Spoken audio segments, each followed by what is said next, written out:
Alors, je vais être bref dans mon témoignage. Avant que je ne sois VLR, voilà, j'étais dans une église de la place, l'église catholique. Voilà.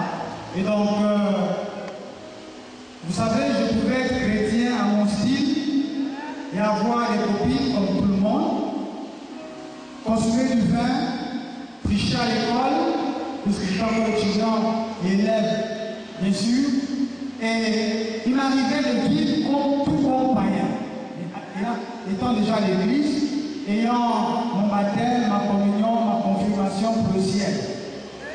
Mais un jour, alors que j'étais allé à un culte, comme d'habitude, dimanche, j'ai vécu la délivrance de Dieu. Pendant le cérémonial, le prêtre avait fait ce qu'il avait comme liturgie à célébrer. Et après ce moment, nous sommes arrivés au temps des annonces. Alors que nous étions là, concentrés, il a sorti une croix.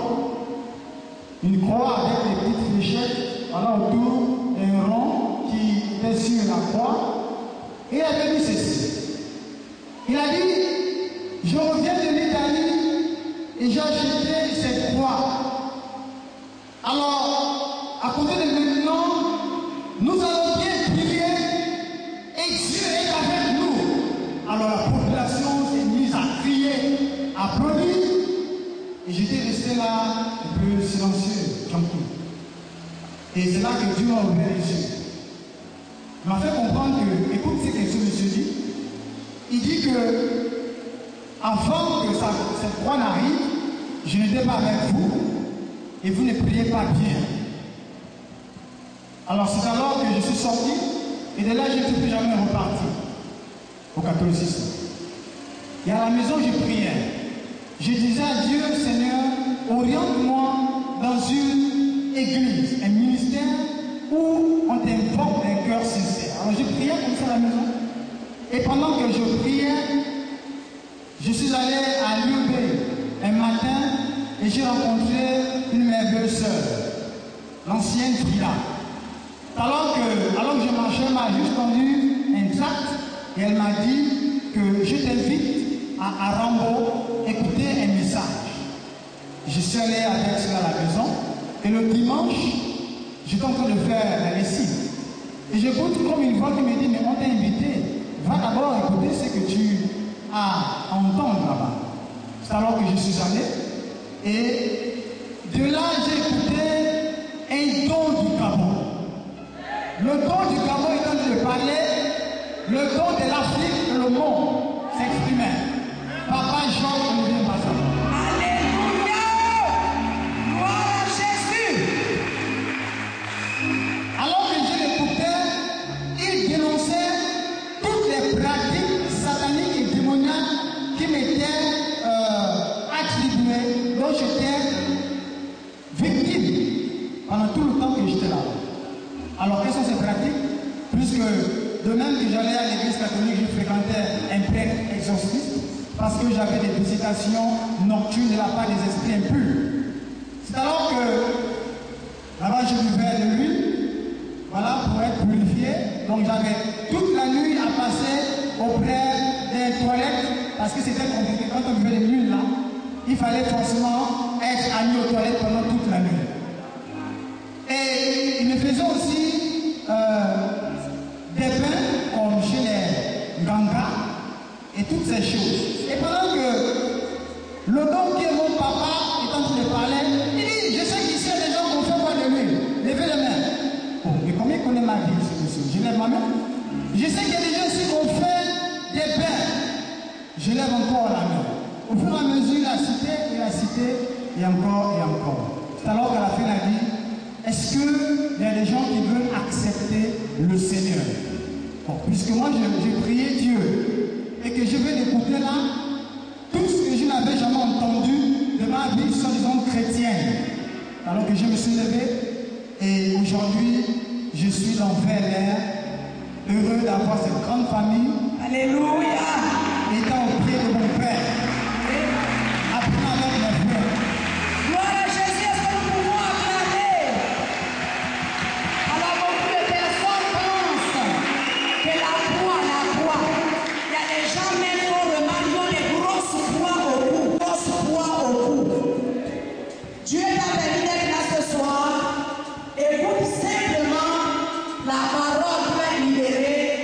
l'apôtre Georges Olivier Mazambo.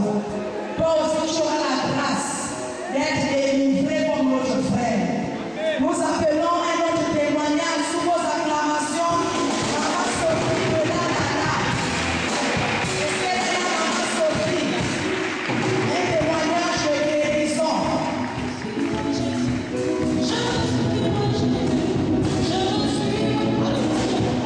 Oui, Maman Sophie, qu'est-ce que lui a fait pour toi? Bonsoir. Oui, bonsoir. C'était le dimanche. Le dimanche matin. J'ai fait 3 semaines et demie. J'étais malade. Dieu avec moi, Maman Sophie. Les pieds, et ça s'est gonflé. Les 2 pieds. Je suis partie à l'hôpital. Ça commence le jour en venant à l'hôpital.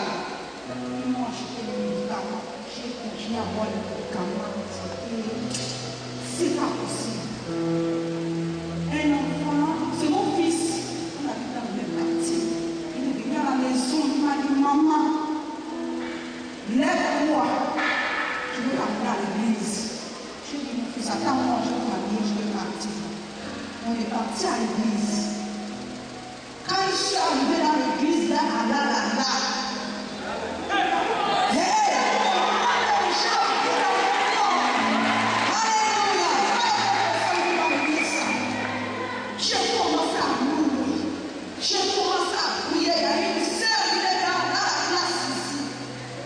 il est venu vers moi, me prier. J'étais à deux. J'ai commencé à pleurer. J'ai commencé à louer. Mais jusqu'à aujourd'hui, là, je porte mes sourcils, mes pieds.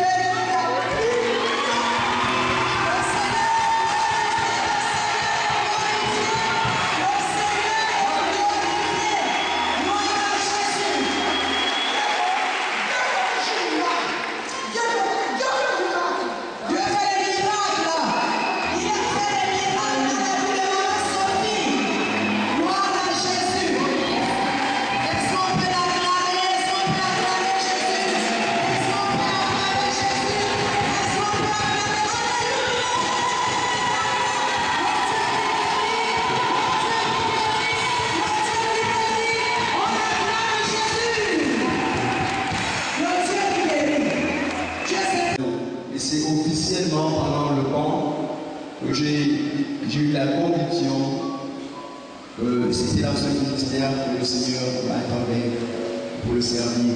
Alors, au sortir de ce camp, Dieu nous a mis à cœur, Dieu nous a mis à cœur de soutenir. Frère, qu'est-ce que Dieu a mis à cœur? Dieu nous a mis à cœur de soutenir la mission. Gloire. Apporter notre soutien. Oui. Et pendant ce temps-là, Dieu nous a donné un montant. Et donc, j'étais un peu embarrassé parce que ce montant venait me mettre en mal, venait un peu bouleverser un peu toutes les subsistances que je pouvais avoir. Alors, mais malgré cela, nous sommes allés voir le premier ancien, Sam, ce jour-là. Nous lui avons fait part, il nous a reçus et nous avons commencé à soutenir. Les 2 mois qui ont suivi, Dieu nous a multiplié par 4 le montant que nous avons.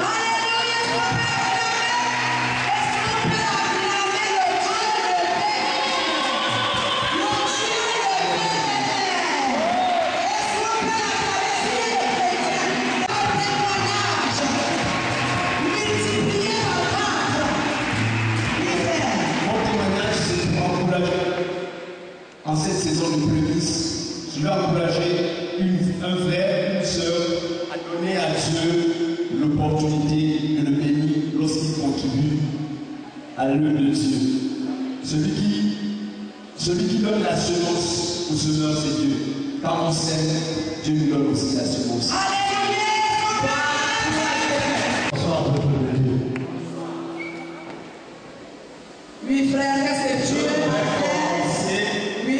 À d'abord remercier la grande famille PLR où je me suis existé. C'est à vous que vous m'avez donné le premier jour en me recevant ici, a fait de moi aujourd'hui un homme dont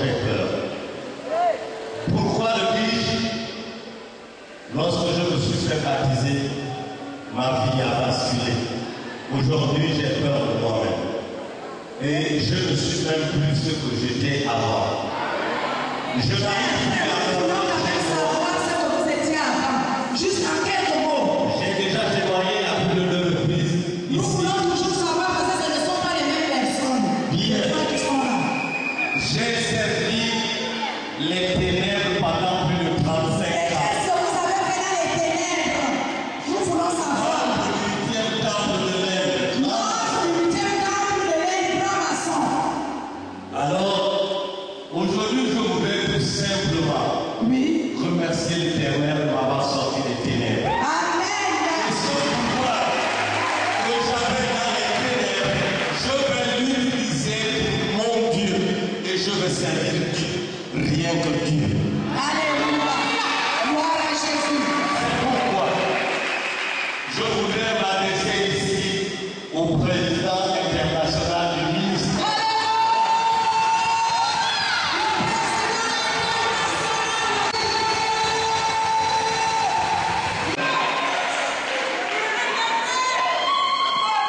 Partout où vous irez, je serai avec vous. Vous avez transformé ma vie. Et c'est pourquoi il ne m'a pas seulement suffi d'écouter la parole de Dieu ou de prendre des notes. Pendant plus de 15 jours, j'ai été inspiré par l'Esprit Saint.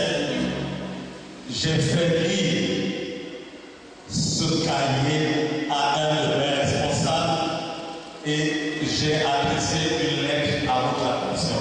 Je voudrais tout simplement que vous puissiez, si vous avez du temps, de jeter un coup d'œil là-dessus pour que vous puissiez mettre vos annotations.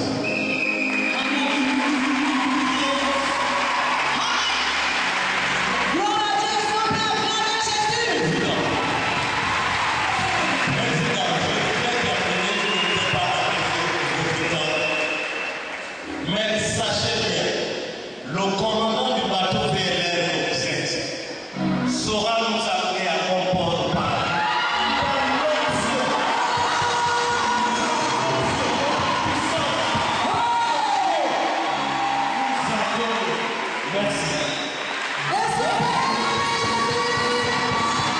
Que les hommes ont parlé de la part de Dieu. Et ce soir, dispose ton cœur. C'est Dieu qui est fort. Bonsoir. Alors je vais vous demander ce que Jésus a fait dans ma vie. Avant de rencontrer le ministère VLR, je vivais dans le désert. J'étais un délinquant pathologique et je suis rentré dans... Excusez-moi, un délinquant pathologique, ça veut dire un délinquant malade. Un délinquant malade. Et je suis rentré dans les pratiques bizarres. J'ai commencé à vendre le champ en milieu scolaire. Et c'était mon business. Les parents me donnaient de l'argent, mais l'argent que les parents me donnaient ne me suffisait pas. Alors je suis encore rentré dans une autre activité, la fausse monnaie. Et là, je multipliais les billets de banque. Si mon père me donne 100 000, je m'avais voir quelqu'un qui peut me multiplier 700 000. Et avec les 700 000, je pouvais aller en boîte de nuit et vivre toute la soirée avec mes amis. Et un jour, pendant que j'étais assis au salon, un jeune homme est rentré dans le salon et il m'a donné un simple papier.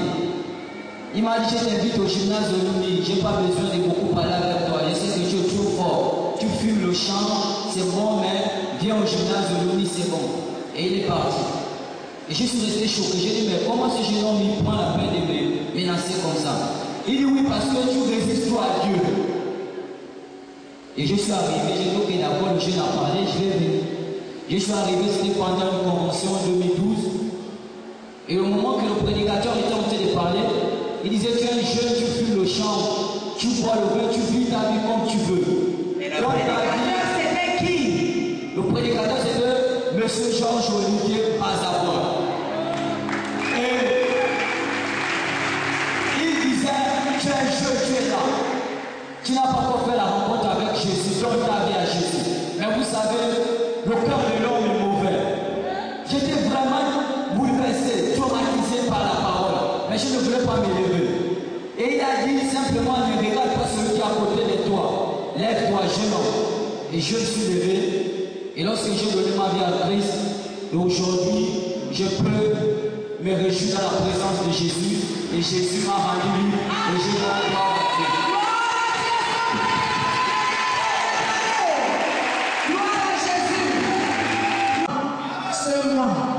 Alléluia. Moi aussi, j'étais une vraie débauchée que Dieu a délivrée. J'étais une femme incapable, complexée. Je ne pouvais pas me lever devant les hommes et parler devant une foule comme ça. Dieu m'a fait grâce de rencontrer papa Georges-Olivier Massabo. Ce papa que Dieu m'a donné, c'est mon père. Et je suis fière d'être sa fille. Alléluia.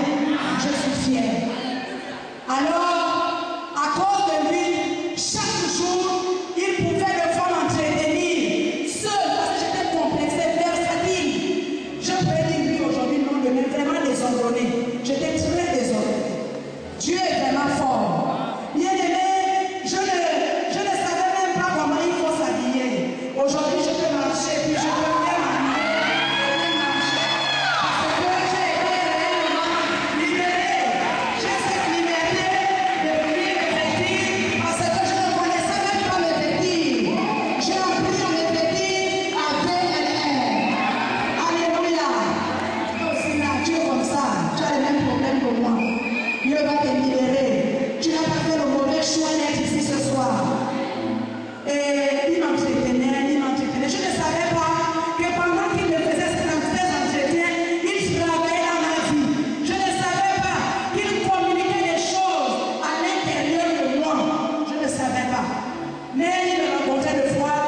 Je me rappelle qu'il pouvait me dire, mais toi, pourquoi tu es comme ça? Tu es ma fille. Hein? Tu as fait l'école. Tu connais même prêcher. Mais pourquoi tu es souvent complexé? Ça a été comme un bouleversement dans mon esprit. Alléluia. Aujourd'hui, je peux dire que si mon père, Georges-Olivier Massabo, prêche au stade de l'histoire, président Bongo, moi aussi j'ai prêché au stade de l'histoire, président Bongo. Je peux le dire avec assurance, parce qu'il a injecté dans ma vie. Il a injecté dans ma vie par la puissance du Saint-Esprit. Et tu es là, tu peux recevoir ce qu'il a fait de moi, il peut le faire dans ta vie. Mais il faut être persévérant et il faut rester assis stable. Et ce soir, mon témoignage, c'est sur les prémices. Libreville m'a donné les prémices en février, fin février. Nous sommes dans la semaine des prémices. Et moi, j'ai vraiment avec le Seigneur, il a mis dans mon cœur de donner les prémices en janvier. Alors, j'ai donné mes prémices en janvier. Mais pendant que je voulais donner mes prémices, le 21 janvier, mon assurance était périmée. Donc c'était compliqué. Comme pour beaucoup aujourd'hui qui veulent donner les prémices, ils ont certainement des problèmes, qui disent que nous ne donnons pas d'abord les prémices. Règle d'abord la situation. J'avais la situation de l'assurance. 5 jours plus tard, j'ai été arrêté par la police à cause de l'assurance. Alors Satan pouvait me dire, mais pourquoi tu donnes les prémices au lieu d'avoir de payer ton assurance? Mais Jésus a vaincu Satan. Les prémices, c'est pour la gloire de Dieu. Et c'est une grâce de donner les prémices à Dieu. Et j'ai pris les prémices, j'ai donné. Je n'ai pas laissé mon oreille à Satan. Je peux dire que 10 jours plus tard, Dieu m'a béni. Il m'a multiplement béni. Il m'a donné de l'argent. Tombé du ciel comme ça. On m'appelle pour me dire qu'il y a de l'argent au compte. J'ai dit quel argent? Pendant que je voulais payer l'assurance, la visite, vous connaissez tout ce qu'il faut payer, les voitures, les extérieurs, toutes ces choses. Dieu m'a fait grâce. Les vacations sont tombées. Pendant que je ne m'attendais pas. Je peux donc acclamer le Seigneur et dire que les vacations sont tombées. C'est tellement à cause des enfants de l'Éternel. Parce que nous brillons dans ce pays comme des flambeaux. Ma soeur, mon frère, n'aie pas peur de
avons 4 rendez-vous.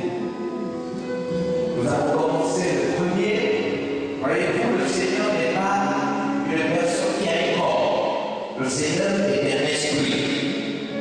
La Bible dit que ceux qui veulent s'approcher du Seigneur doivent, alléluia, doivent quoi? Gloire. La Bible dit doit quoi? Gloire. Il doit quoi? Gloire. Il doit quoi? Gloire. La Bible dit que si quelqu'un veut s'approcher du Seigneur, si quelqu'un veut rentrer au contact avec le Seigneur, la personne doit faire quoi? Il doit croire. Elle doit faire quoi? Croire. Elle doit croire en quoi? Croire qu'il existe. Croire qu'il existe. Croire qu'il existe. Je ne vous comprends pas.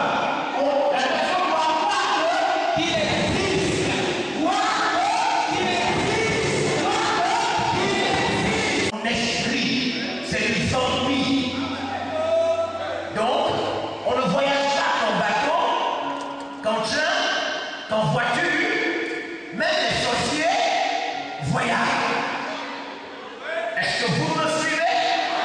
Est-ce que vous me suivez? Dans votre Bible, plusieurs passages. Et le plus grand passage, c'est là où tout est dit. Le livre d'Apocalypse est en réalité un livre d'un voyage.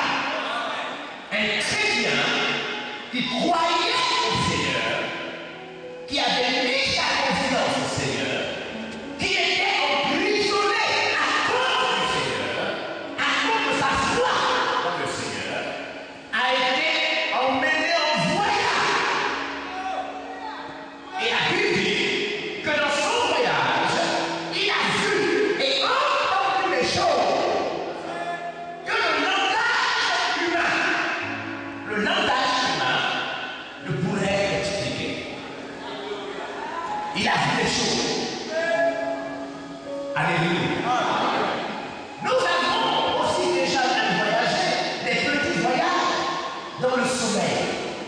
Dans notre sommeil, des fois, il nous arrive de nous déplacer, de nous trouver dans un lieu, dans un endroit, n'est-ce pas? Oui. J'ai envie de vous dire que les voyages, la possibilité d'aller quelque part existe. En dehors de la voiture, du train, etc. Dieu, pendant ces 3 soirées, ces 4, va nous amener en voyage. Il va nous amener en voyage pour que nous soyons capables de voir et de comprendre des choses utiles et essentielles pour être réellement libres. Nous allons ce soir établir la preuve que chacun d'entre nous a besoin de liberté. Qui que nous soyons, nous avons tous besoin de liberté. Sans la liberté, nous n'avons pas vécu. Nous n'avons pas vécu. Si nous ne sommes pas libres, nous n'avons pas vécu. Est-ce que vous me suivez? Alors, comme notre frère nous a déjà dit, je veux que tu le dises avec ton cœur. Tout est possible à celui qui croit. Tout est possible à celui qui croit. Encore une fois. Tout est possible à celui qui croit. Encore une fois. Tout est possible à celui qui croit. Encore une fois. Tout est possible à celui qui croit. Encore une fois. Tout est possible à celui qui croit. Est-ce que tu peux fermer tes yeux?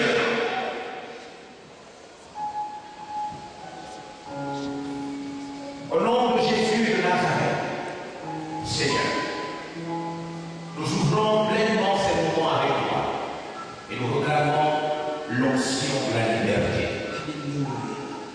la réelle liberté. Merci pour ces moments que nous ouvrons ce soir et pour la foi, notre foi qui nous amène au voyage, afin de voir ce que tu vois et de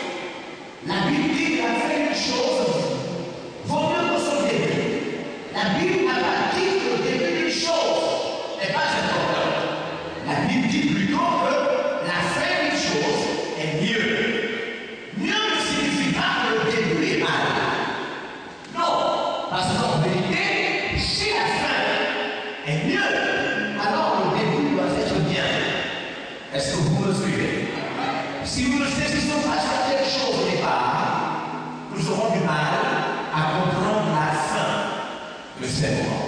C'est pourquoi, dès ce soir, nous introduisons. Je veux que tu fixes ton esprit sur ce que tu vas entendre. Alléluia. Alléluia. Nous sommes dans la confession solennelle. Une simple chose. Enfin, réellement libre. Notre tête trahit une pensée.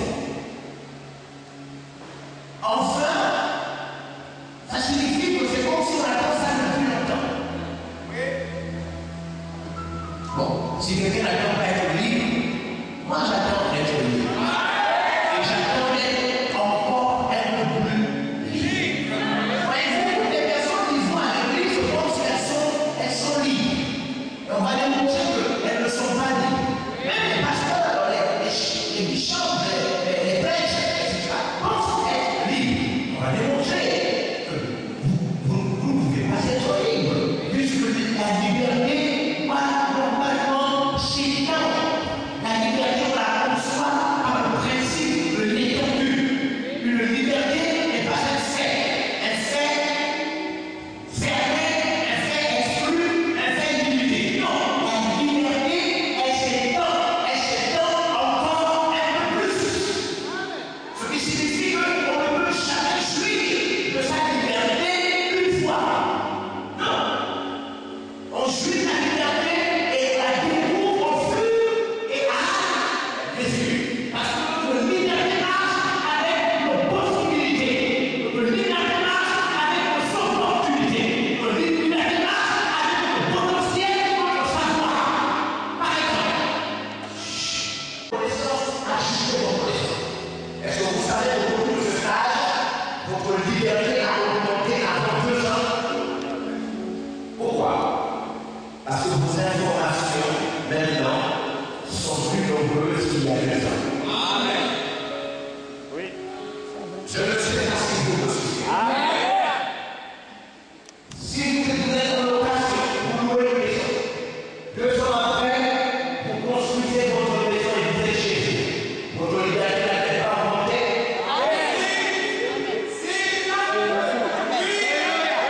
Si vous êtes un élève et que 2 ans après vous devenez étudiant et que vous avez de sa compte la bourse, votre liberté n'a-t-elle pas augmenté?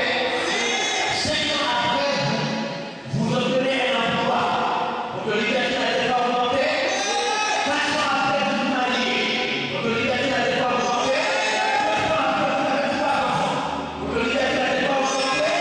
4 ans après vous avez un véhicule, votre liberté n'a-t-elle pas augmenté? Dans chacun de ce que je dis dans chaque secteur, vous allez comprendre qu'avoir une maison, c'est ce que vous n'êtes plus en location, c'est-à-dire dépendant de quelqu'un. Excusez-moi, lorsque vous avez le salaire, là encore, vous devenez indépendant. Pourquoi? Parce que vous ne dépendez plus des gens. Mais soit, lorsque vous avez un véhicule, vous domptez le temps et l'espace. Et donc, vous pouvez aller plus vite aux endroits où vous voulez aller. Et puis, obligé de vous faire frapper au lieu de prendre l'astuce. Votre liberté augmente au fur et à mesure. Que de vous à moi, nous avons tous besoin d'avoir un peu plus de liberté. Ce qu'on appelle le foyer, tout ça, au fond, sont simplement des situations qui tentent de nous priver, vous comprenez, de notre liberté. Est-ce que vous me suivez bien? Si quelqu'un me suit, c'est comme ça. Les gens c'est comme ça, c'est comme ça aussi. Ok. Alléluia. Quand tu vas aller au travail demain, quand tu vas devenir ton collègue, tu as un seul besoin. Il vient ici. Et quand tu vas aller, tu sens que votre collègue n'est pas libre. Est-ce que tu me suis? Alors, si nous parlons de liberté,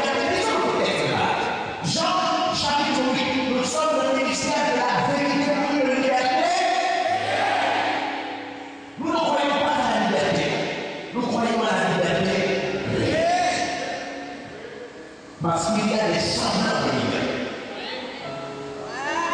Alléluia. Quand il y a des semblants de liberté. Venez au passage, verset 30. Verset 30, Jean chapitre 8, verset 30. La Bible dit, Comme Jésus parlait ainsi, comme Jésus parlait ainsi, plusieurs crurent en lui. et Jésus dit en Jésus, Qui avait cru en lui, qui avait cru en lui, si vous demeurez dans ma parole, si vous restez attachés à ma parole, vous êtes vraiment mes disciples. vous devenez vraiment qui? Mes disciples. Vous devenez qui? Mes disciples. Nous allons commencer à partager cela avec quelques personnes de Jésus. Le jour où on se convertit? Non. Non. Lorsqu'on accepte Jésus comme Seigneur et Sauveur, on devient quoi? On devient croyant. On devient enfant de Dieu. Mais on n'est pas disciple de Jésus. Amen. Dans votre texte de Matthieu chapitre 28, à partir des versets 19 à 20, on dit que le disciple devient disciple lorsque quoi? Lorsque quelqu'un est allé vers lui, vers le païen, et a fait de lui un disciple en le baptisant, nom du Père, du Fils et du Saint-Esprit. Le disciple est disciple lorsqu'il est passé par baptisme. Baptisme, c'est le baptême, c'est pas le baptême que tout le monde prend. Il s'agit de l'engagement de conscience et de l'éveil. Ça signifie que quelqu'un ne devient disciple. Attention, tous ceux qui vont à l'église ne sont pas disciples. Tous ceux qui vont à l'église sont croyants. Ne sont pas disciples. Parce que la loi de Dieu, tout disciple parfait devient conquis. Son maître. Tous ceux qui vont à l'église ne sont pas disciples de Jésus. Ils vont à l'église, sont des croyants. Mais le disciple, c'est celui qui va dans le baptisme. C'est-à-dire, celui qui est plongé, immergé. Immergé, ça signifie prendre quelque chose et sortir ça dans de l'eau. De manière à ce que la chose soit engloutie. Si vous êtes immergé en Jésus, c'est plus vous qui vivez. Plus vos enfants vont tomber sur le l'argent, votre salaire, plus de l'eau. Les différences entre être allé dans les eaux et être baptisé. On peut être allé dans les eaux sans être baptisé. Baptisé signifie que votre conscience est bien informée de l'engagement que vous venez de prendre. Est-ce que vous me suivez? C'est pas toi que vous êtes baptisé en Jésus.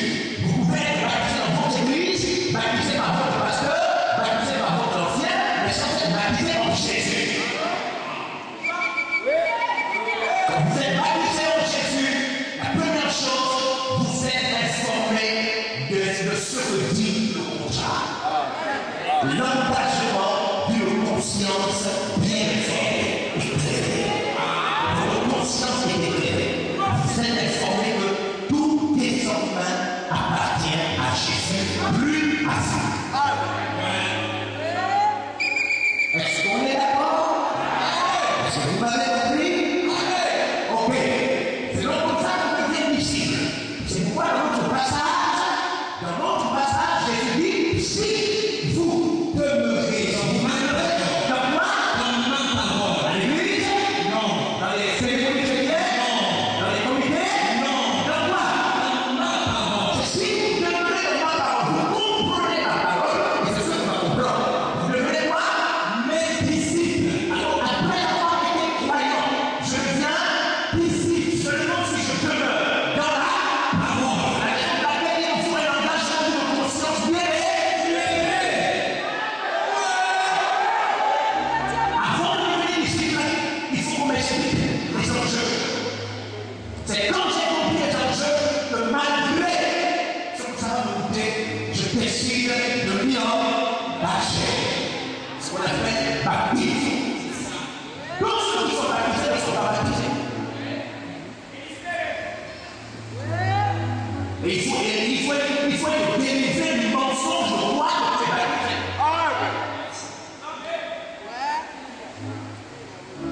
Alléluia. Si vous demeurez dans ma parole, vous êtes Vraiment mes disciples. pourquoi seulement si quelqu'un est dans la parole des disciples?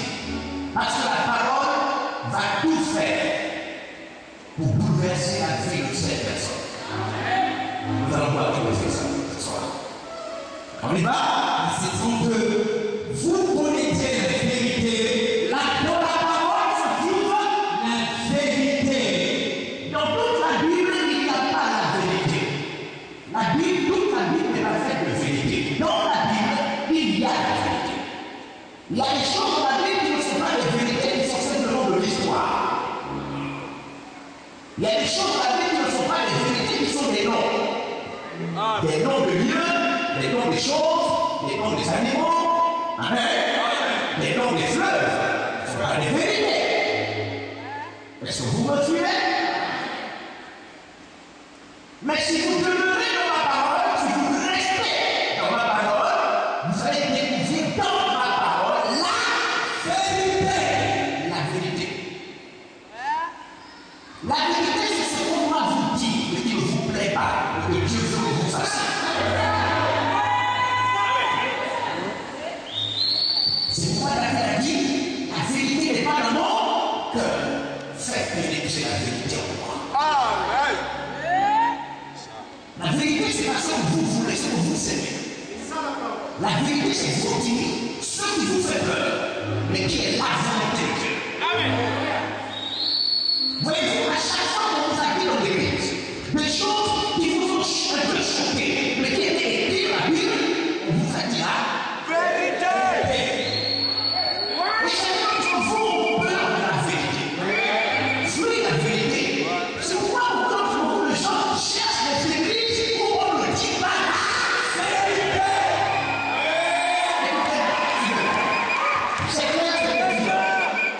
Mais c'est évident. C'est évident. Les musulmans vont à la Mecque. Ils vont faire quoi? Qu'est-ce que les musulmans vont faire à la Mecque? Ils vont adorer.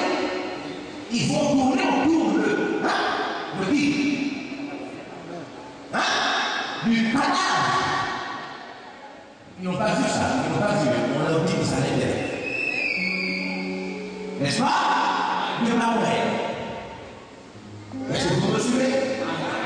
Vous savez, la religion a beaucoup de choses stupides parce que la religion refuse la vérité. La religion vous permet de peser dans vos consciences par les pratiques de religion. Les pratiques cherchant à plaire, juste à peser la conscience. Mais en réalité, il n'y a pas de sens à l'intérieur. Il n'y a pas de vérité à l'intérieur. Vous me suivez? Les catholiques se font fiers devant la statue de Marie. Et si quelqu'un dit c'est faux, ça veut dire qu'il n'est pas vraiment catholique.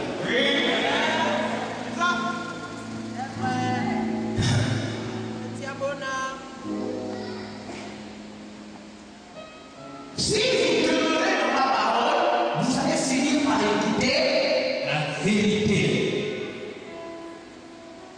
Mais si vous fuyez ma parole, vous allez écouter la vérité. Mais si vous restez, vous demeurez, on va finir par vous dire la vérité. Et dès ce soir, si vous ne fuyez pas la séance, avant la fin de cette séance, on va vous donner la première dose de vérité.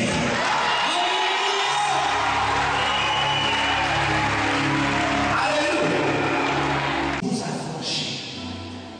C'est-à-dire que, parce que vous savez que dans l'esclavage, quand on a parlé des esclaves, que ce soit les Africains ou les esclaves dans le monde, il y a ce qu'on appelle l'affranchissement et la liberté.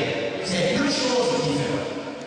Être affranchi, c'est qu'on vous donne désormais le droit de ne plus être esclave.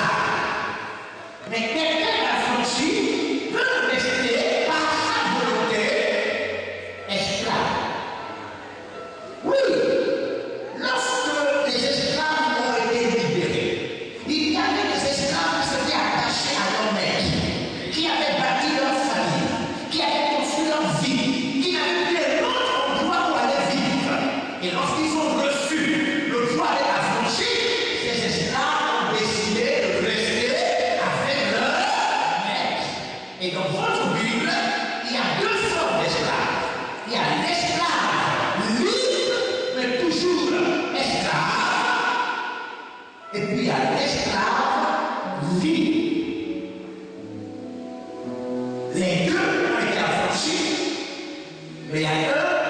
décidé de jouir de sa liberté. Est-ce que vous me suivez? Est-ce que vous me suivez bien? Ce que Jésus nous dit, il nous dit, c'est la vérité, il vous a franchi.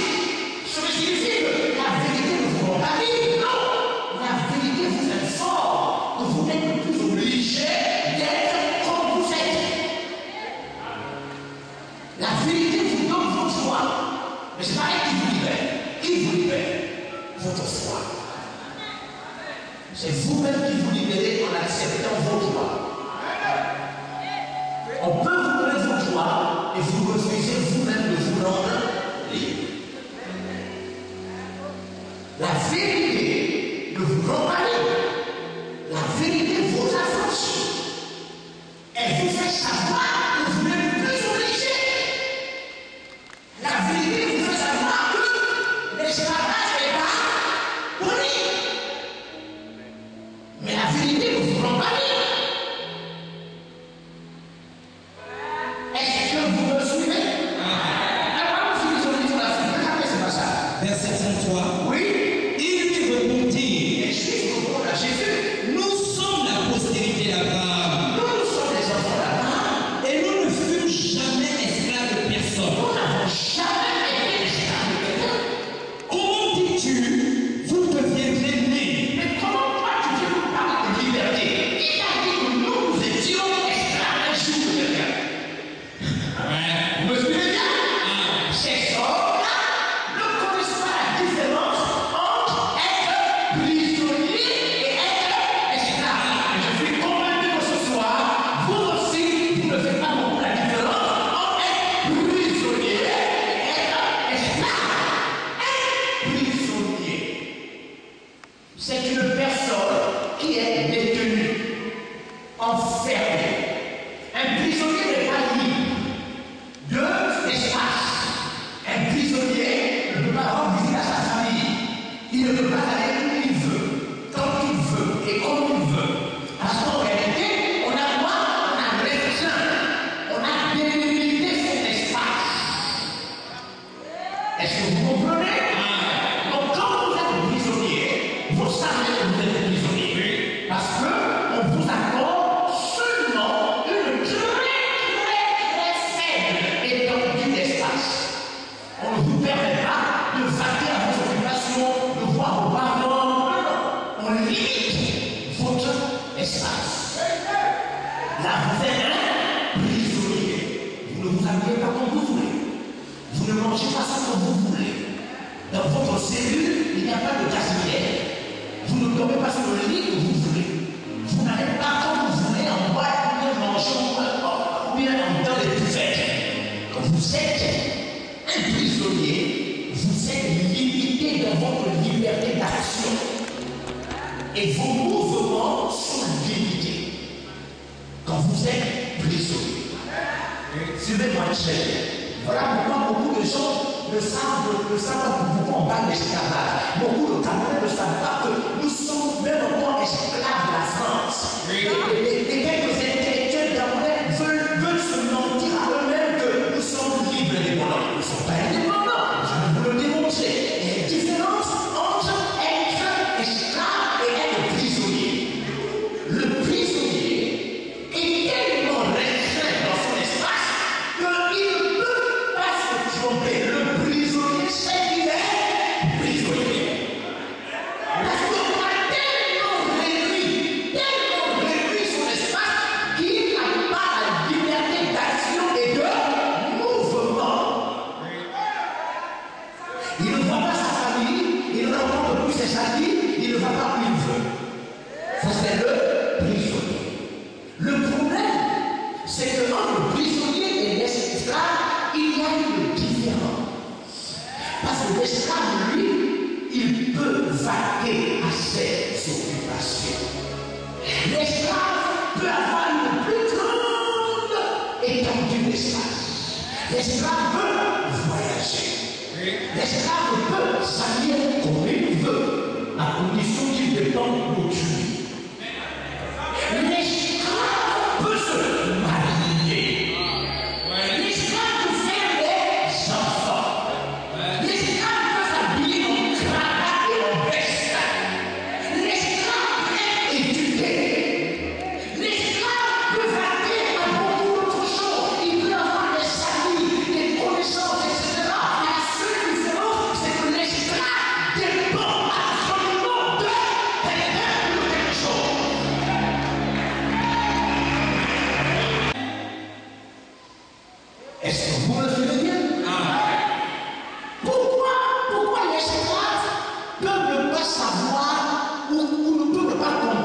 l'esclavage. Parce qu'en vérité, on peut mettre un esclave du travail.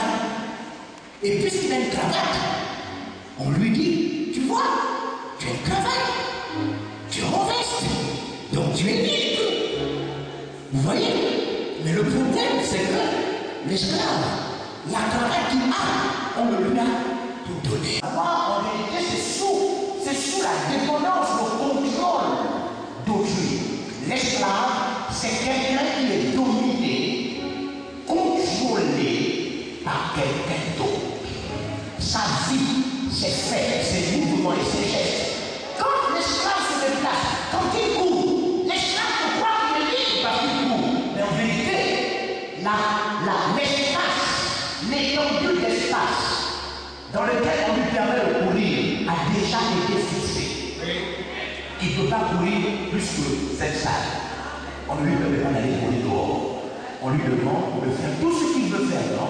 Mais ici, là, il va faire ça là. Vous me suivez bien? Est-ce que vous me suivez? Il y a des gens ce soir qui sont très intelligents et qui comprennent très bien ce que je dis. Il peut tout faire, il peut tout organiser, il peut tout faire, mais en vérité, tout est fixé d'avant.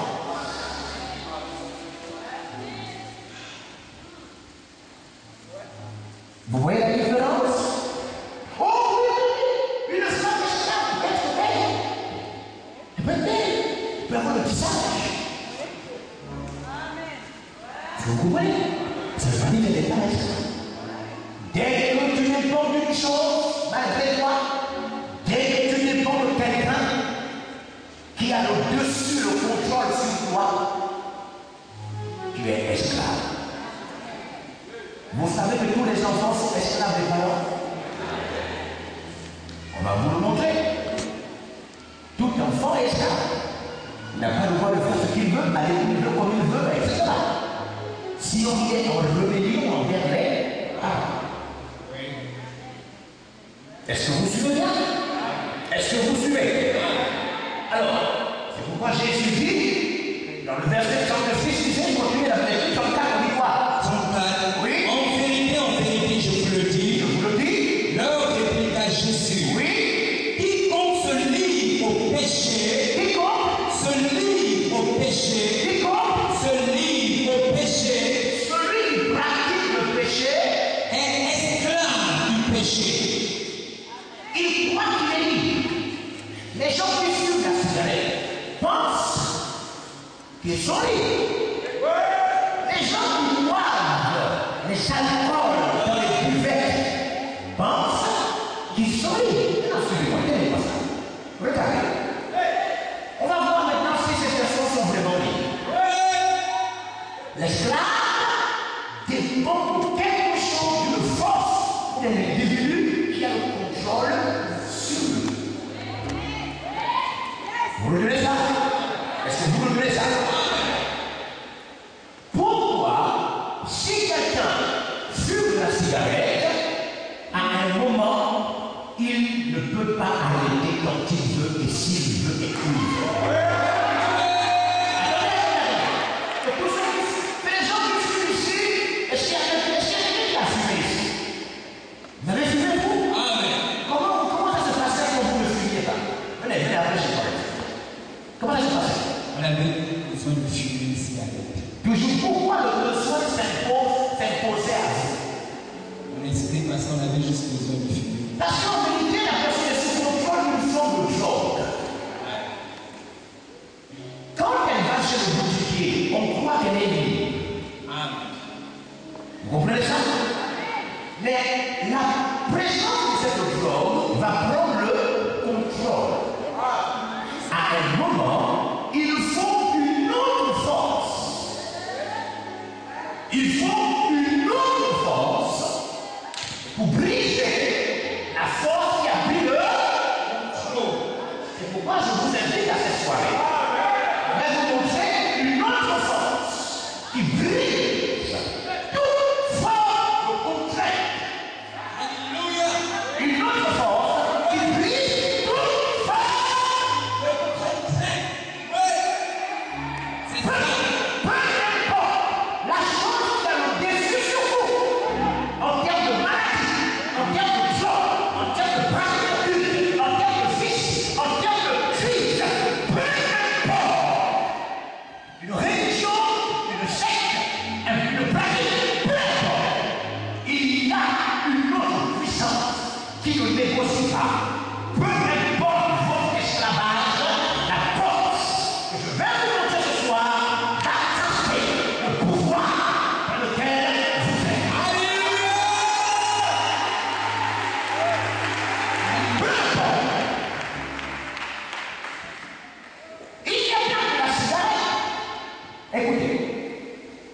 Et il y a des gens qui ont plusieurs femmes.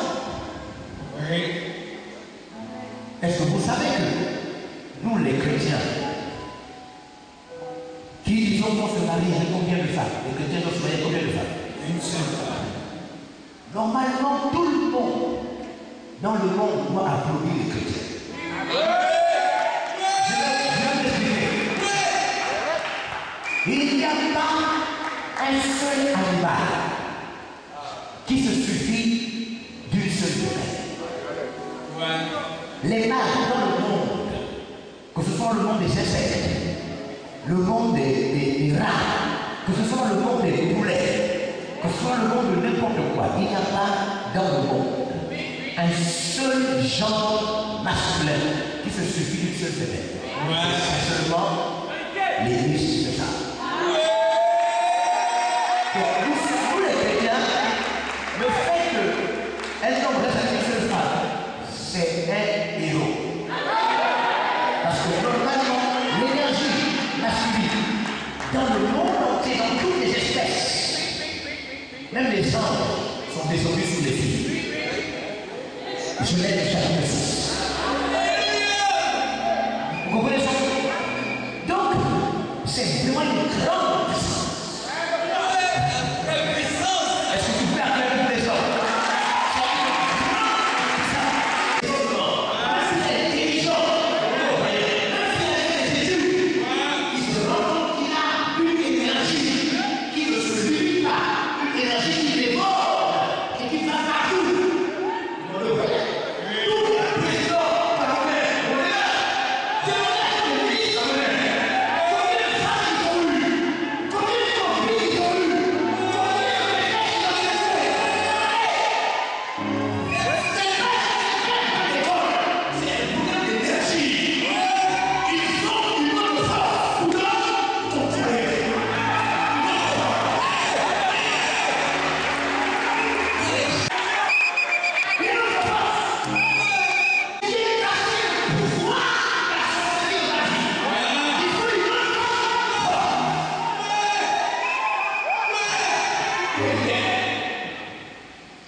Les sorciers, les églises au combat, le délivrement. La délivrance, ce n'est pas un exercice de gymnastique. Quand vous êtes délivré, vous êtes délivré. Si vous êtes délivré et vous combattez toujours, alors vous n'êtes pas délivré. Aller chez le combat constamment, ça c'est que tu n'es pas délivré. Parce que quand on est délivré, on est.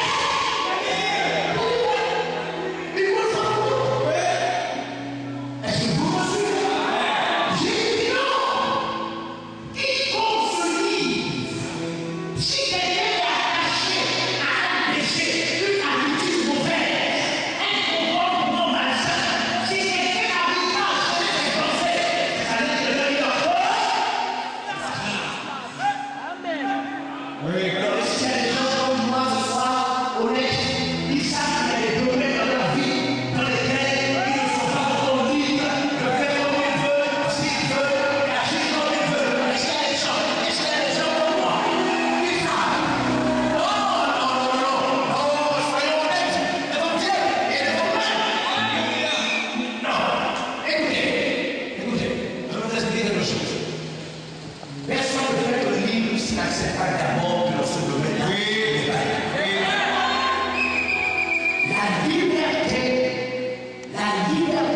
est une réalité qui va s'étendre. Elle grandit, elle se développe. Sa superficie augmente.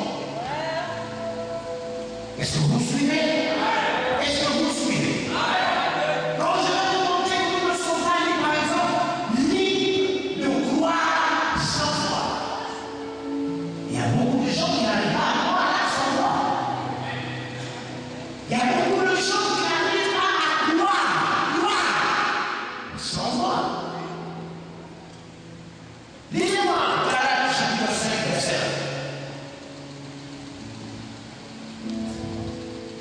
1. Galates chapitre 5, le premier verset. Oui. C'est pour la liberté. C'est pour La liberté. C'est quoi? La liberté. Je suis dans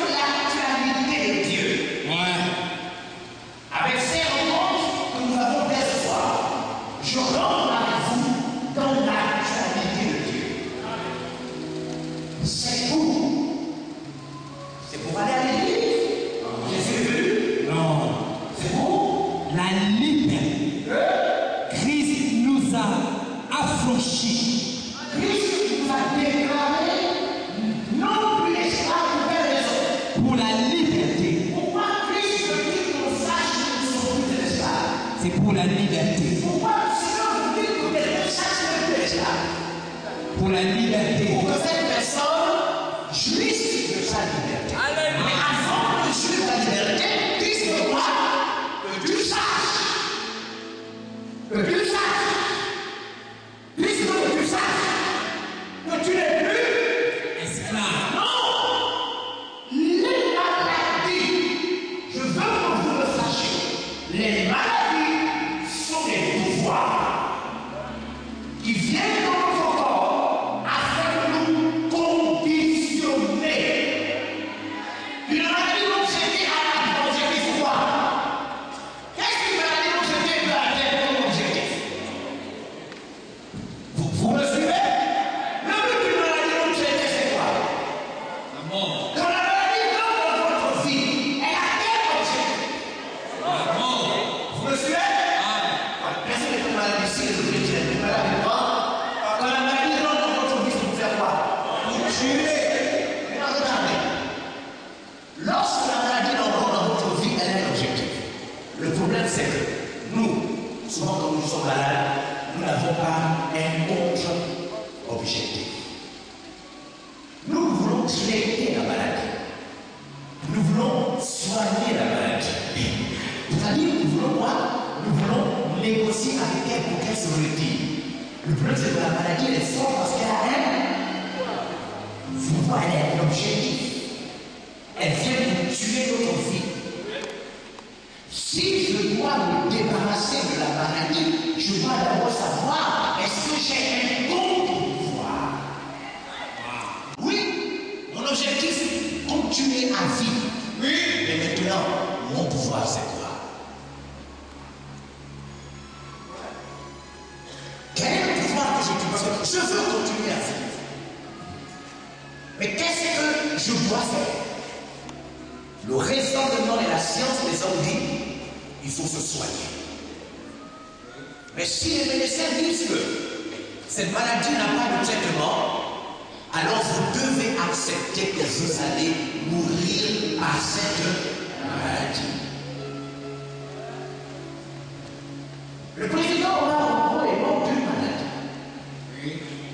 Aussi riche qu'il était, cet homme était richement esclave parce qu'une maladie l'a tué avant qu'il ne soit un grand vieillard. Parce qu'il y a des parents plus âgés que lui qui sont encore vivants. Je ne sais pas si vous me suivez. Si une chose que vous tuez avant le temps, ça signifie qu'elle a le pouvoir sur vous. Vous avez vraiment besoin de connaître la puissance qui cache l'esclavage. La puissance qui nous permet de casser toute chaîne. Peu importe la chaîne. La puissance qui permet aux gens de délibérer. Que peu importe les circonstances, parce que les personnes ont cru. Parce que la foi a écrit les histoires. La foi est la folie de Dieu. La foi, c'est une partie de folie de Dieu. Plein alors. La Bible dit que Dieu crée le monde par la foi. C'est par la foi que Dieu crée le monde. Dieu ne construit pas le monde. Il construit pas le monde. Dieu n'a pas formé le monde. Dieu n'a pas fabriqué le monde. Dieu a déclaré le monde. Dieu a déclaré. Parce que Dieu est Dieu de la foi. Il dit, mon fils. Dieu dit, mon fils. Est-ce que tu me suis? Dieu dit, mon fils.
Écoute-moi, ton travail sans la foi ne pourra rien faire pour toi. Le mariage sans la foi ne pourra pas te rendre heureux. C'est impossible. Tout ce que tu peux faire sans la foi ne saurait te rendre heureux. La foi, mon fils, c'est Dieu qui parle. Il dit, mon fils, va surmonter, va doubler, va progresser, va avancer, mon fils, va se débrouiller par la foi. Oh, si Dieu avait dit par la prière, si Dieu avait dit par beaucoup de choses, ok, nous sommes en train de parler de ça, mais Dieu dit par la foi. Et la Bible dit, si mon fils se retire, s'il perd la foi, je ne prends plus plaisir à lui. Je ne prends plus plaisir à lui. Je ne trouve plus mon plaisir à être à côté de lui. Si mon fils n'a plus la foi, je ne me sens plus attiré vers lui. Si mon fils n'a plus la foi, ma puissance ne va plus vers lui. Il faut que mon fils ait la foi. Je m'en vais lire avec vous Matthieu chapitre 14. Allez-y, Matthieu chapitre 14. Ce soir, je vais vous amener à comprendre que votre seule chance dans le cas de maladie, travail, mariage, enfant, même si vous voulez vivre un peu plus longtemps, même si vous voulez vivre un peu plus longtemps, si vous voulez vivre avoir une longue vie, votre seule chance, c'est la foi. La foi est le pouvoir qui vous rend libre. La Bible dit, Jésus pose la question, quand je viendrai, est-ce que je trouverai encore la foi? Est-ce que je trouverai encore la foi? Nous n'avons pas dit que la foi, ça va être facile. Non, je vous dis la vérité. Beaucoup d'entre nous ont juste cru en l'histoire de l'humanité. Beaucoup d'entre nous ont cru que Jésus était mort à la croix et cette foi a suffi pour faire de vous des enfants de Dieu. Parce que la foi, c'est un problème de dose. La foi, c'est un problème de dose. On agit. Parce que, amenez-moi de l'argent, amenez-moi de l'argent. Je vais vous montrer comment la foi. La foi, qui a fait le poids des chrétiens, c'est pas la foi. Vous me suivez bien? Moi, c'est comment la foi fonctionne. Alors, venez, monsieur, venez. Regardez comment la foi fonctionne. J'ai les pieds devant, mettez-vous là. J'ai les pieds devant, regardez. Je lui donne 10 000 francs. Vous pensez qu'il peut acheter quoi avec 10 000 francs? Avec quoi? Une idée. Avec 10 000 francs, il peut faire quoi? Du pain, n'est-ce pas? Il peut acheter quoi? Du bois de lait. Mais ça fait oui. Il peut acheter un lit avec 10 000 francs. Si ce frère a besoin d'un lit, est-ce qu'il peut avoir un lit avec 10 000 francs? Non. Il ne peut pas. Ce frère a de l'argent dans sa main, mais avec cette quantité d'argent, il ne peut pas acheter un lit. Non. La foi, c'est un problème de dose. Plus votre foi grandit, plus elle vous offre des possibilités qu'elle n'avait pas quand elle n'était pas grande. J'ajoute à ce frère 10 000 francs. Ça lui fait combien? Maintenant, il peut acheter un matelas? Oui. Il peut acheter un petit matelas, n'est-ce pas? Oui. N'est-ce pas? Oui. Est-ce que ce frère peut... Qu'est-ce qu'il va acheter encore? Qu'est-ce que tu peux acheter? Tu vas lui demander, allez le coup rapidement. Rapidement, allez le coup. Il va bientôt se marier. Qu'est-ce que tu peux acheter pour ta maison? Qu'est-ce que tu achètes? Tu peux rien acheter pour ta maison? Ta femme, tu peux rien acheter. Pourquoi tu réfléchis longtemps? Tu vas te marier. Qu'est-ce que tu peux acheter? Mon Dieu, on lui achète l'argent. Si tu lui dis, ouais, je te demande la grâce de Dieu. Qu'est-ce que tu vas faire?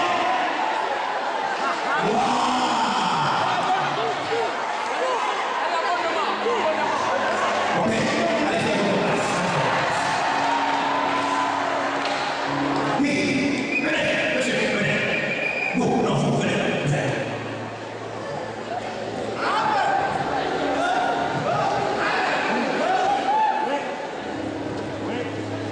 Venez. Est-ce que vous pouvez acheter avec ça? Un petit sac, oui. Hein? Un petit sac, oui. Un petit sac, oui. Est-ce qu'il peut acheter un matelas avec ça? Mais lui, est-ce qu'il peut envoyer ses enfants, ses 3 enfants à l'école avec? Bon, on va rajouter, on va augmenter, n'est-ce pas? Qu'est-ce que vous voulez acheter avec? Un matelas. Il va acheter un matelas, n'est-ce pas? Est-ce que vous pouvez acheter une voiture avec? Non. Non? Un vélo? Non. Qu'est-ce que vous voulez acheter? Je pense que c'est un ventilateur. Un ventilateur. Ok, on va ajouter. Plus on ajoute, oh, c'est...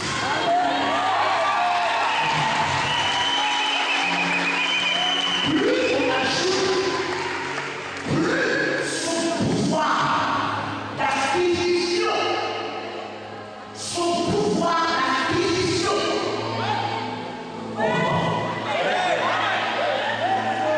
non, vous ne suivez pas bien. Vous ne suivez pas bien. Il a combien dans ses mains? Combien? Est-ce que vous pouvez vous marier avec ça? Ok. Ça fait combien? 40 000. Ça fait? 40 000. Qu'est-ce qu'il faut acheter avec 40 000? C'est un appareil. Appareil de... Ok. Bon, on va ajouter. Oh, Dieu. Ce ne peut pas nécessairement guérir. Après avoir été sauvé, il nous faut continuer à croire pour que la maladie que le méchant a dit de tuer se réduise.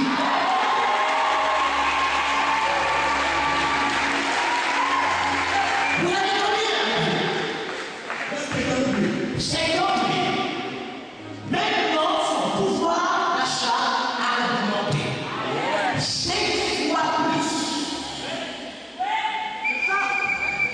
Écoutez, le problème avec Dieu, c'est qu'il vous faut d'abord être ignorant devant lui pour devenir intelligent. Et si vous êtes intelligent devant Dieu, vous devenez ignorant. Suivez-moi. Je lui ai donné 10 000 francs, n'est-ce pas?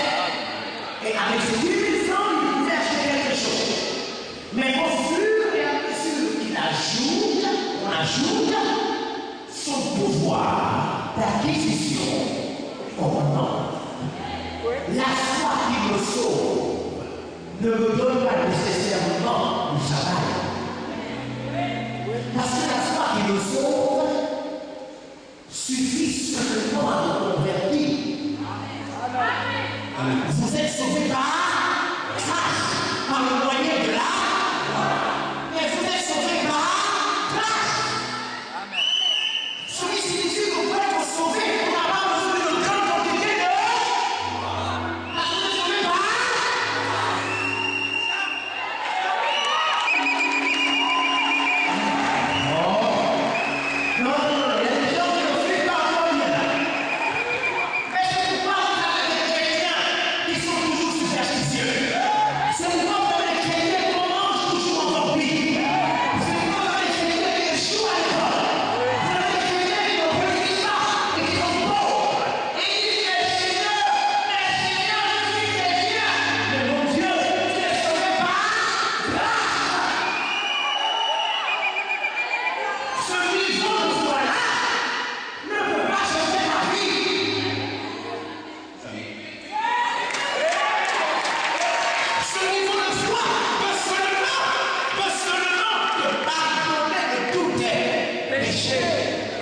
mais ce niveau de foi, là, ne peut pas changer ta vie.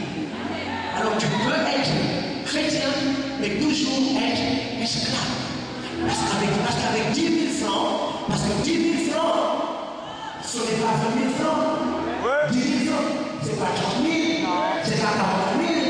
10 000 francs, c'est pas 50, c'est pas 60 000, etc. Plus la foi augmente, plus le pouvoir de contrôle, de saisir, de déplacer les choses. Et c'est vraiment la foi qui donne le pouvoir d'acquérir, de refuser le vie. Oh mon Dieu! Mais la foi de refuser la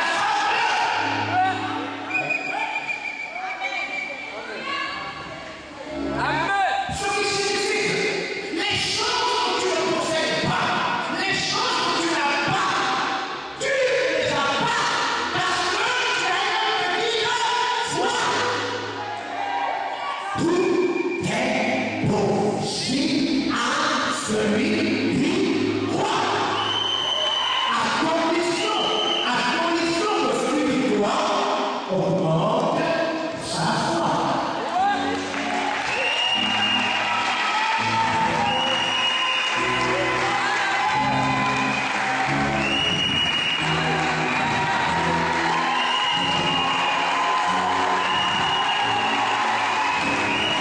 Il est riche.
Tu vas obtenir ce que même la médecine, la famille ne peut pas te donner.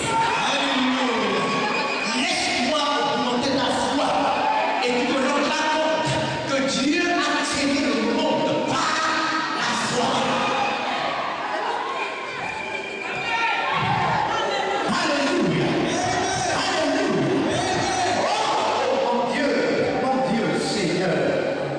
Chrétien, Dieu a appelé les choses qui n'existent pas. Ouais. Dieu a la foi. Ouais.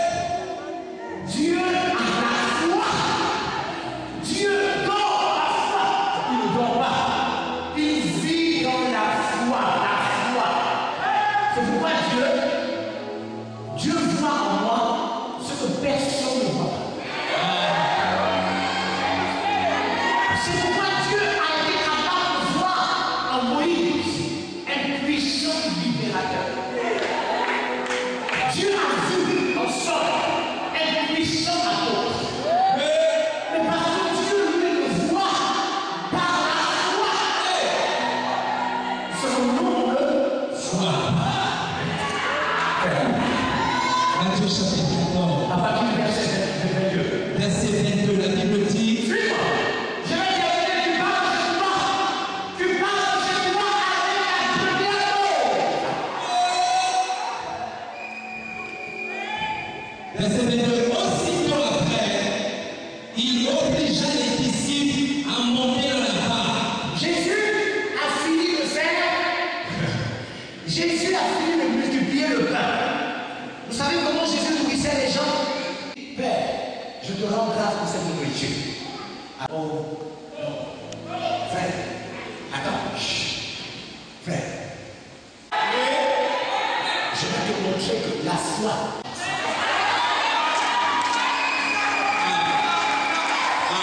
La foi ne s'entend pas avec la logique. La foi et la science ne collaborent pas. La foi ne marche avec la foi. La foi ne marche ni avec nos raisonnements, ni avec la logique, ni non. La foi ne marche qu'avec la folie. C'est pourquoi il y a un miracle quand on ne comprend plus de quoi il s'agit. Le miracle, c'est ce qui échappe à l'intelligence. Donc, je ne veux pas t'amener, je ne veux pas t'expliquer quelque chose. Je veux t'emmener quelque part. Et je veux pendant ces soirées t'emmener quelque part. Je veux t'amener dans le monde de la foi. Où ton intelligence s'arrête pendant quelques soirées pour que tu vois des choses que rien ne peut te donner sur le miracle. Amen. Mon frère, tu avais pensé que tu devais recevoir l'argent ce soir. La chose.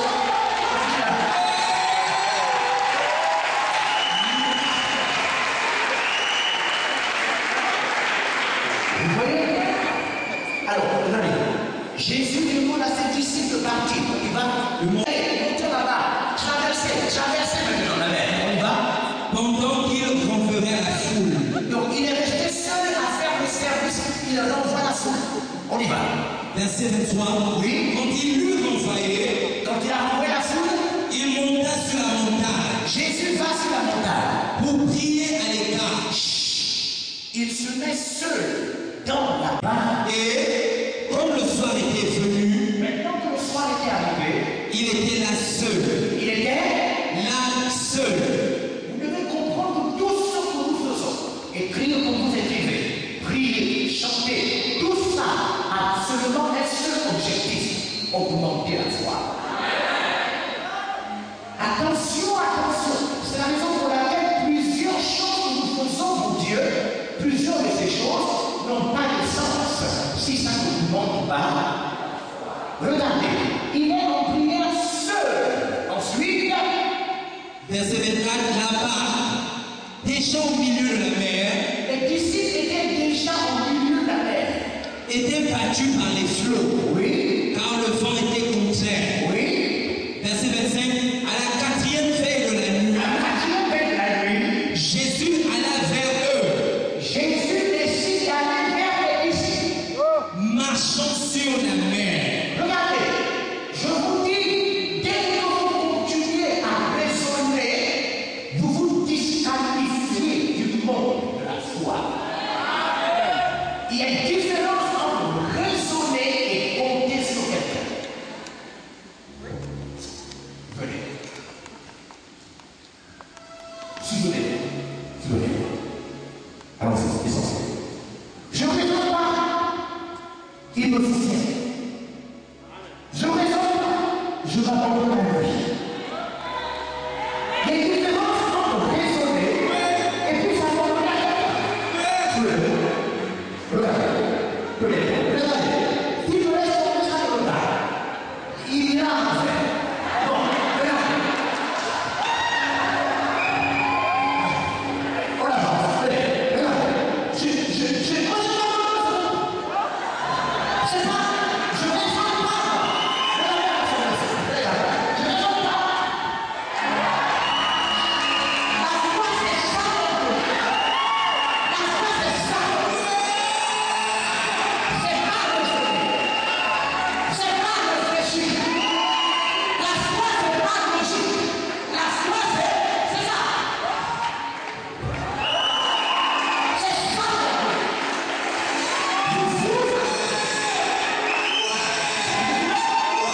Est-ce que vous suivez? Regardez. Jésus a fini de prier. Sa foi dans la prière. Les disciples sont déjà loin. Oh, comment ils ont fait pour aller loin comme ça? Bon, je vais aller vers eux. Ils marchent.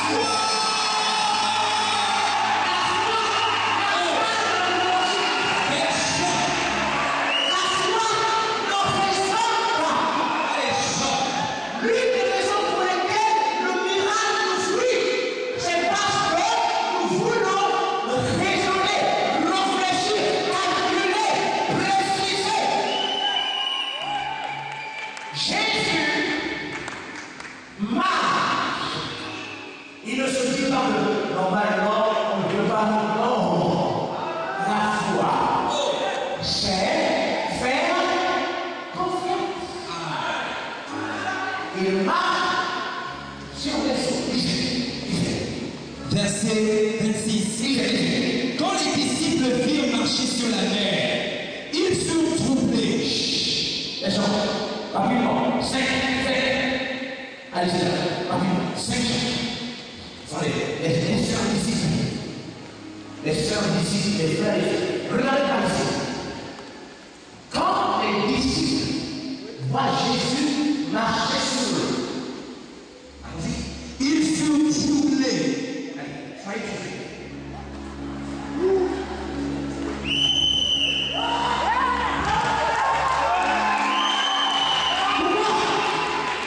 Pourquoi les disciples sont troublés?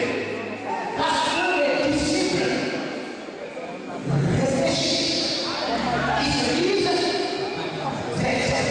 c'est pas logique. N'est-ce pas? C'est pas logique. La logique voudrait que seul le bateau, la pirogue, etc., soit sous l'eau. L'être humain ne peut pas être sous l'eau. C'est la raison pour laquelle, à cause de leur logique, les disciples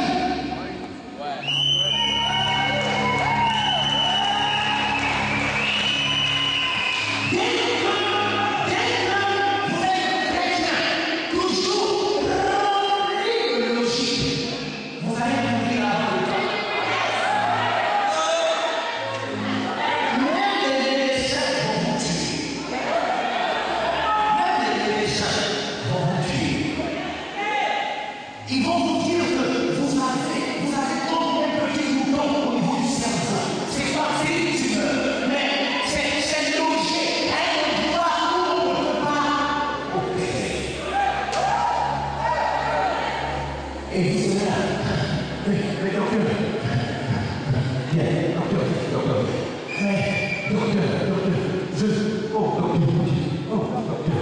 Le docteur lui-même est monté.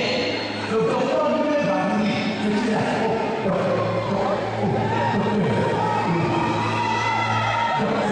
Oui. Sans la foi, nous avons perdu la foi.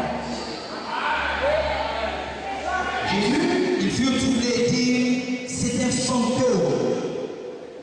Et dans leur frayeur, il dégager la foi. Mon entourage ne me comprend plus. Oui.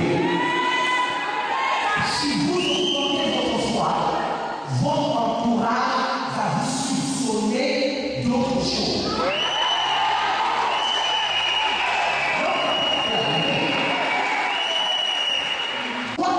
Vos parents, votre entourage va dire ça c'est quoi? C'est comme s'il fait la magie. C'est comme si maintenant, c'est pas les choses de Dieu là. C'est pas la loi de là.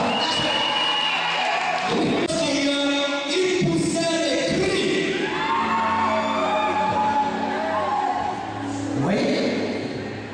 On y va? Jésus leur dit aussitôt, rassurez-vous, c'est moi, n'ayez pas peur. C'est moi qui ai envoyé Dieu dans la foi. Le Fils du Dieu.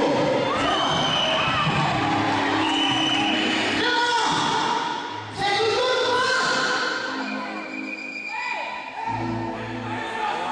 Est-ce que vous me suivez? Ma foi change ma vie. Mais c'est toujours moi. N'ayez pas peur. C'est moi.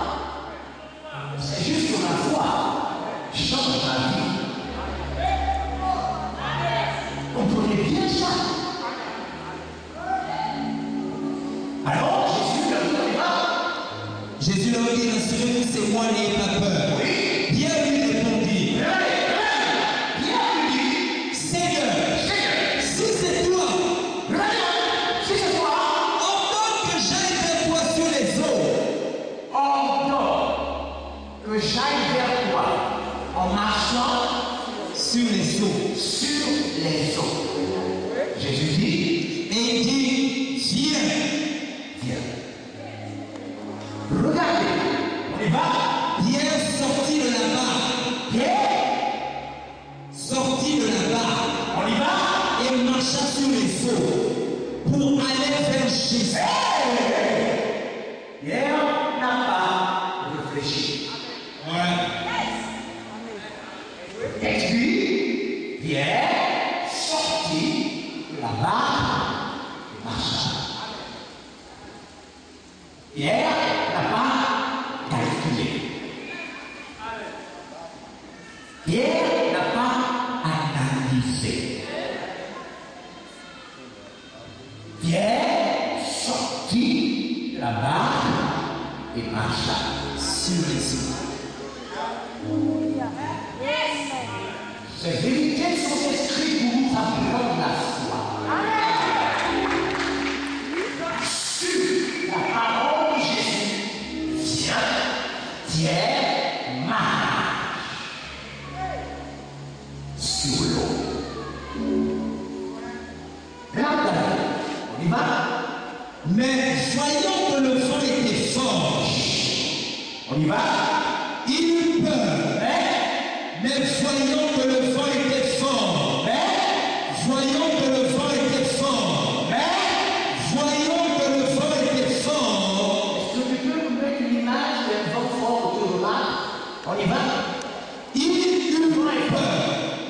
Oui. Dès que Pierre se rend compte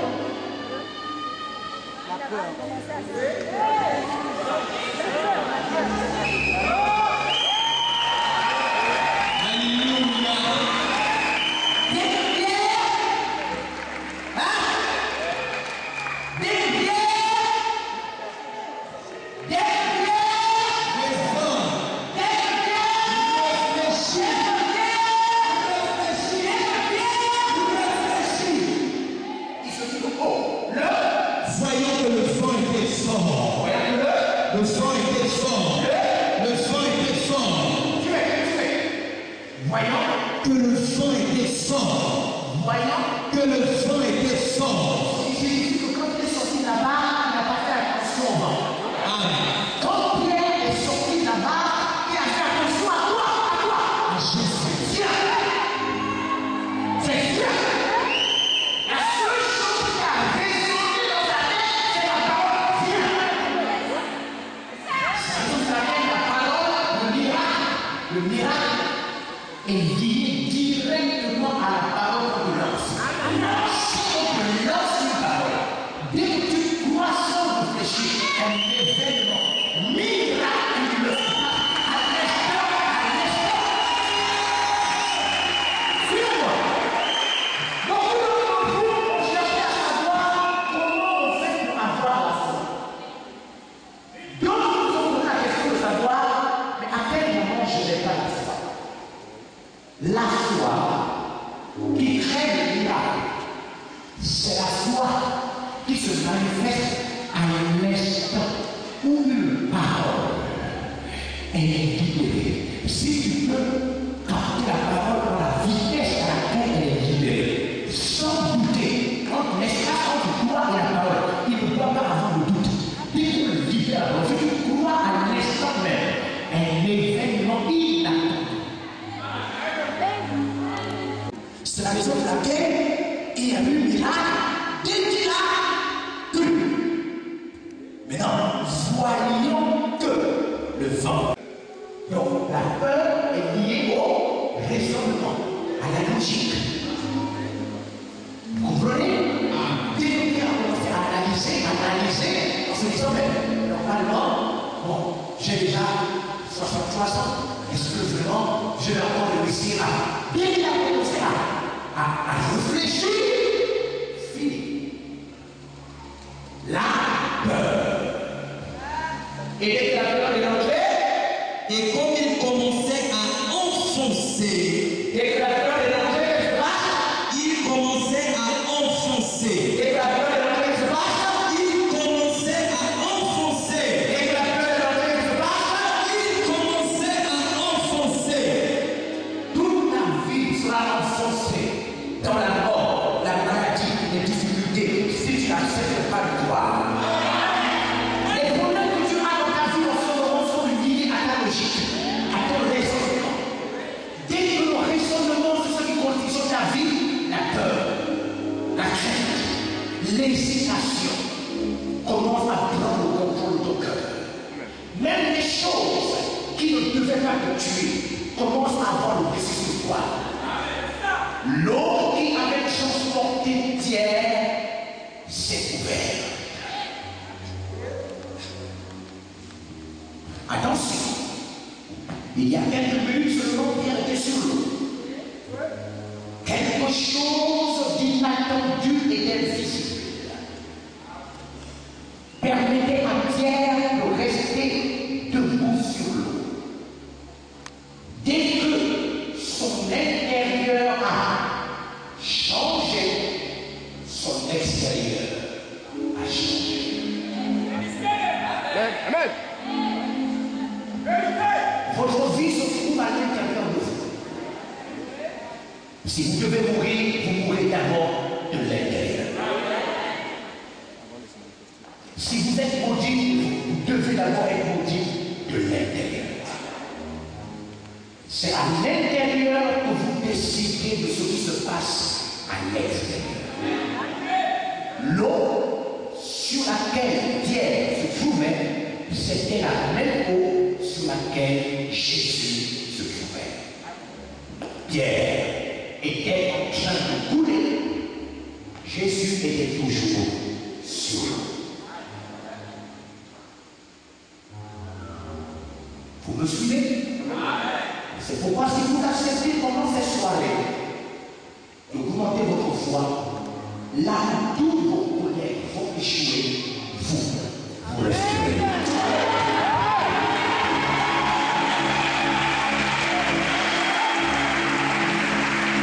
Là où ce qui a tué tout le monde, même dans votre famille, ce qui a tué tout le monde, ce qui a détruit tout le monde, la Bible dit que Pierre a eu peur et il a coulé. Jésus est resté sur dans la même eau où Pierre coulait, Jésus est resté debout. La même eau. Pierre a coulé. Et ensuite, il s'est dit, Seigneur, sauve-moi. Pierre dit, Seigneur, Sauve-moi. Jésus vient. Aussitôt Jésus étendit la main, le saisit et lui dit, homme de peu de foi, Pierre, homme de... pourquoi ta foi est faible? Pierre, pourquoi ta foi est faible? Pourquoi ta foi est faible? Tu as réussi à marcher sur l'eau comme moi, mais pourquoi ta foi est faible? C'est ça, homme de peu de foi. Pourquoi ta foi est faible? Parce que la foi a été faible, c'est quoi l'eau t'a englouti. Ce qui t'a maintenu sous l'eau, c'est quoi? La foi. Ce qui t'a fait couler dans l'eau, c'était quoi? Le doute. Le doute de la foi. Jésus lui dit ensuite, homme de peu de foi, oui, pourquoi as-tu douté? la question c'est quoi? Pourquoi as-tu douté? La question c'est quoi? Pourquoi as-tu douté? La question c'est quoi? Pourquoi as-tu douté? La seule question c'est, mais pourquoi tu as douté? Le problème ce n'est pas Dieu, l'eau, Jésus, la Bible, l'Église, non. Le problème c'est, pourquoi as-tu douté?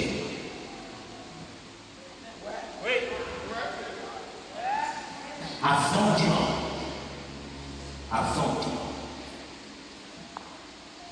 si tu décides de croire à une parole qui va être lancée, avant dimanche, si tu ne doutes pas, un miracle d'aujourd'hui inattendu qui dépasse toutes les sortes va tomber sur ta vie.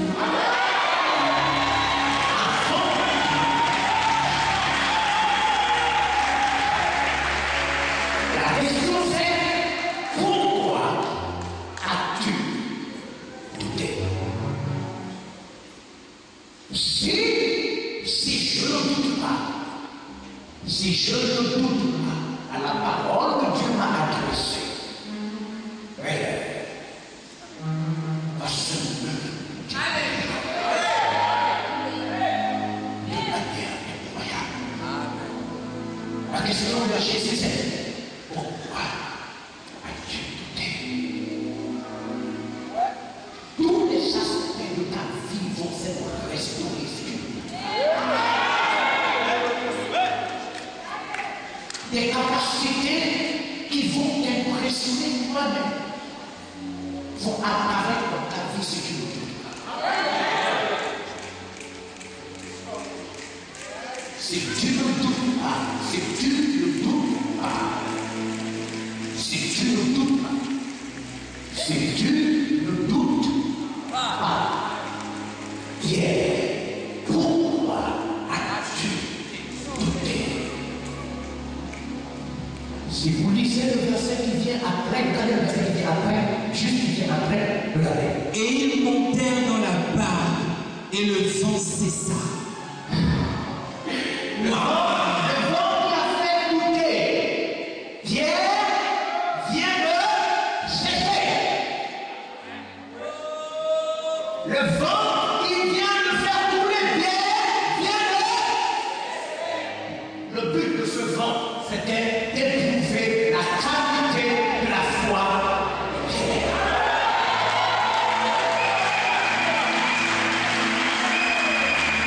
L'objectif, le problème, la difficulté, la maladie, c'est tester ta foi.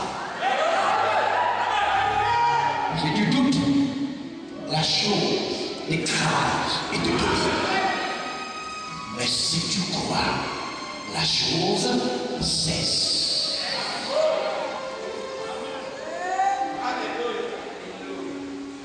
Le vent a cessé pourquoi? Parce que Jésus a relevé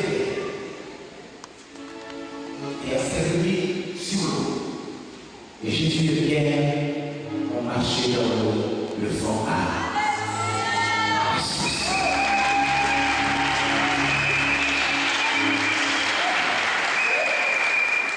dans ma vie, il y a des vents qui ont cessé. Le vent de la peur, l'argent a cessé. Je n'ai plus peur de l'argent parce que ma vie ne dépend pas de l'argent. Au vivre, je n'ai pas besoin d'argent, j'ai besoin de foi. Ma foi me donne l'argent. Vous comprenez? Le vent de la peur, de la maladie a cessé. La maladie ne peut plus me tuer de manière précoce. Je ne me laisserai pas faire.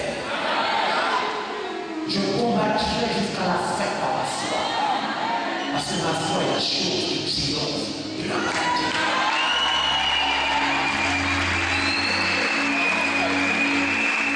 Le vent finit par cesser.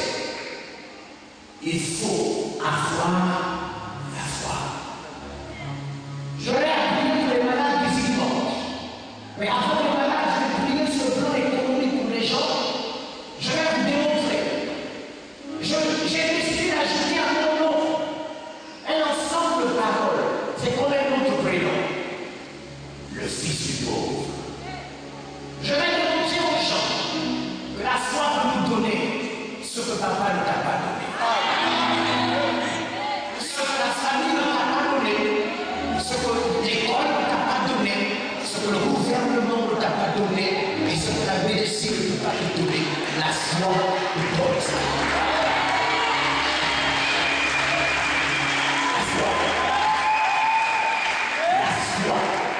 Te donne ce que personne ne t'a donné. La foi te rend libre. Est-ce que tu comprends? Avec la foi, tu ne dois à personne. Avec la foi, tu ne dois à personne. Tu ne dois qu'à Dieu.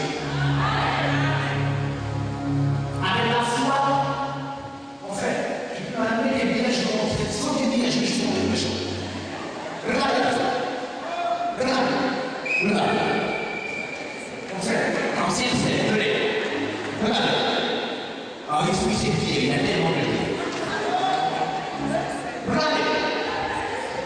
Regardez, mettez-vous ici. Donnez-moi, faites-moi comme je vous ai fait. Ce frère est habillé en quelle couleur? Rouge. Hein? Rouge, n'est-ce pas? Quand vous avez la foi et comptez ses yeux, on ne vous lâche jamais. On ne peut pas vous corrompre. Ni la maladie, ni la mort, rien ne peut vous corrompre. Il est habillé en rouge. Il est habillé en rouge. Il est habillé en rouge. Il est habillé en rouge. Il veut le prendre bien qu'il veut, il est habillé en rouge. Il est habillé en rouge. Il est habillé en rouge. Il est habillé en rouge. Il est habillé en rouge. Il est habillé en rouge. Il est habillé en rouge. Il est habillé en rouge. Il est habillé en rouge. Il est habillé en rouge. Je suis riche de la les conditions ne changent pas. Il est habillé en rouge. Il est habillé en rouge. Il est habillé en rouge. Il est habillé en rouge. Quand vous vivez par la foi, même quand Dieu, au courant de savoir, vos convictions ne changent pas.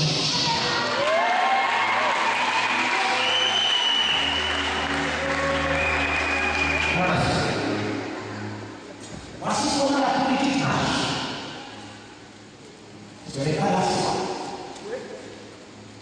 Le monde vit dans la corruption. Au début, il y a bien. Il y a bien comment? Mais quand regardez, après, il y a bien comment? Après, vous l'avez dit, il y a bien en blanc. C'est moi qui vous paye. Il a bien comment? En blanc.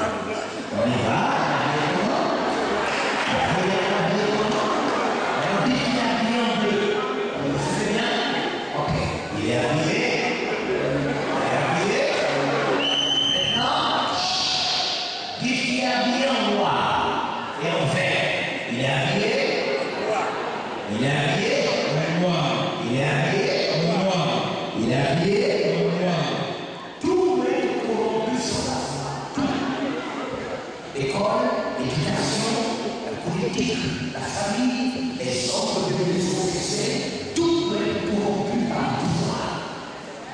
Quand vous vivez la monnaie, quand vous défendez la logique, tout doit être corrompu.